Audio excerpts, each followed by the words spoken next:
কিরে, কি ভাই, তুই তো দাস ফ্যামিলির মেম্বার হয়ে গেছিস।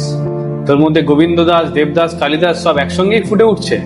হাহ, কি অবস্থা! হ্যাঁ দেখ। কি ভাই? আচ্ছা, তাহলে ও আবার নতুন রিলেশনে চলেই গেল। আজকালকার দিনে মুভ অন করাটা কত ইজি হয়ে গেছে, তাই না? সত্যি যদি তাই হতো, তাহলে তোকে এইভাবে ফোন হাতে নিয়ে আমাকে বসে থাকতে দেখতে হতো না।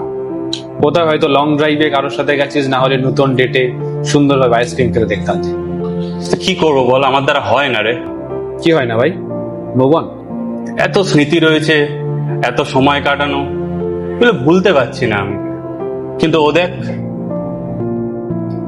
আমি আর পারছি না রে।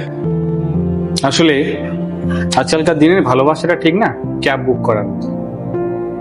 মানুষ আজকাল আর রেটিং দেখে না, যেটা আগে পায় সেটাই চলে যায়। কে ভালো কে খারাপ এত দেখার সময় নেই, ধৈর্য নেই মানুষের।